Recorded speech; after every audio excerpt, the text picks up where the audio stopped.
मेरे सभी साथियों को, मेरे दोस्तों को, मित्रों को मेरा प्यार भरा नमस्कार। तो बच्चों, आज मैं फिर एक लंबे समय बाद आपके सामने एक कहानी लेकर प्रस्तुत हुई हूँ। लेकिन उससे पहले मैं आपको दिखाना चाहूँगी एक खूबसूरत दृश्य, स्वच्छ, हरा भरा, साफ वातावरण, प्रकृति की गोद में। आज मैं हूँ डीडी हाट में, जो कि मेरे बचपन का स्थान है। इस जगह मैं पली बढ़ी, स्कूलिंग शुरू हुई, खेली कूदी, तो ये जगह मेरे दिल में अपना एक अलग स्थान रखती है। और यहीं से मैं आपको कहानी सुना रही हूँ बहुत दिनों बाद। तो कहानी सुनने के लिए तैयार हो जाइए और मैं आपको कहानी सुनाती हूँ। कहानी तो बच्चों वही मेरी पुराने समय की है, मेरी लिखी भी नहीं है। जो मैंने पढ़ी, जो मैंने सुनी, वही कहानी है। कहानी है तेनालीराम के किस्सों की। में से एक तेनालीराम, जो कि विजयनगर के राजा कृष्णदेव राय के अष्टदिग्गज थे। उनके दरबार के बड़े रत्न थे और उनका बड़ा ही नाम था पूरे देश में। बीरबल से पहले के थे, बीरबल उनके बाद आए, मतलब उनसे छोटे थे बीरबल। उनके समकक्ष नहीं कहे जा सकते हैं, उनके उम्र के नहीं थे, छोटे थे। लेकिन बीरबल के किस्से उनके बाद आए। वही चतुराई, वही निपुणता बीरबल में तेनालीराम से आई, ऐसा मुझे लगता है। क्योंकि वही किस्से जो मैंने तेनालीराम के पढ़े, बाद में बीरबल के पढ़े। तो किस्सा है एक न्याय, तेनालीराम का न्याय। तो बच्चों, बहुत पुराना, एक बार की बात है। राजा जो कृष्णदेव राय के वहाँ तेनालीराम थे, वह नगर भ्रमण कर रहे थे, विजयनगर घूम रहे थे। अचानक उन्होंने देखा कि दो व्यक्ति आपस में लड़ रहे हैं, भिड़ रहे हैं। बोले कि गए वहाँ, उन्हें हल्ला गुल्ला सुने। बोले क्या बात है, क्यों लड़ रहे हो आप? तो उन्होंने कहा कि एक बोला कि इसने मेरी भैंस अपने वहाँ बांध ली है। बोला क्यों भाई, तुमने इसकी भैंस क्यों बांधी? तो बोला रामा कृष्णा जी, इसकी भैंस ने मेरे वहाँ की घास चर ली थी, तो अब वो भैंस मेरी हुई ना। तो बोला अच्छा, तुम्हारी भी? तो उसकी पत्नी बोली हाँ हाँ, ये हमारी हुई। जब उसने हमारे यहाँ की घास चरी तभी तो उसने दूध दिया, और जब उसने दूध दिया घास चर के, तो वो भैंस भी हमारी हुई, उसका दूध भी हमारा हुआ। पूरी भैंस हमने इसलिए अपने घर में बांध ली। और रोने लगा। बोला रामाकृष्णा जी, आप तो बहुत, पहले उनको रामाकृष्णा कहा करते थे, तेनालीराम नहीं कहते थे।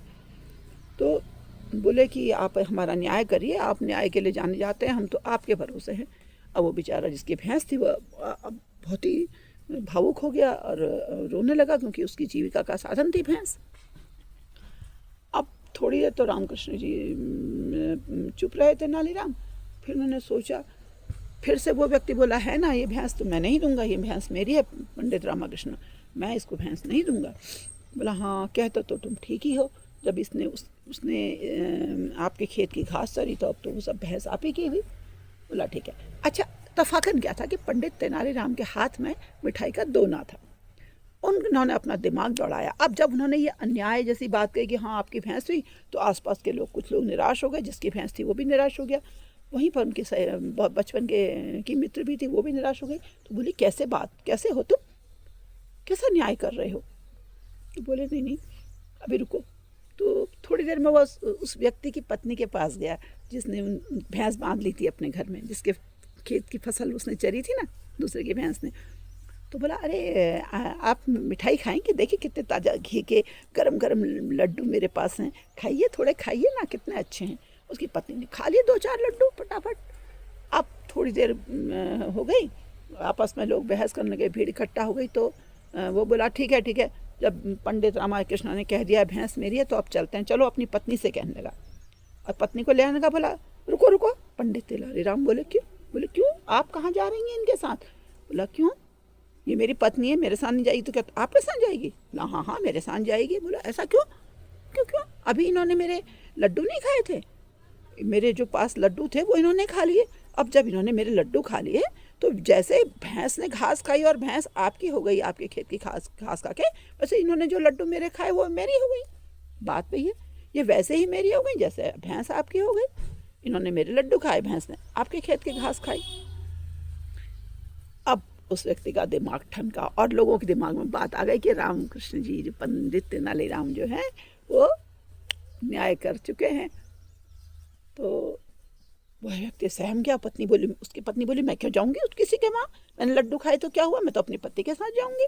तो बोला बिल्कुल, जब आप अपने पति के साथ जाएंगे तो इनके भैंस भी इनके साथ जाएगी। उसने घास खा ली तो क्या हुआ, घास खाना उसका स्वभाव था, उसे घास अच्छी लगती थी, उसने खा ली। जैसे आपको लड्डू अच्छे लगते थे आपने लड्डू खा लिए।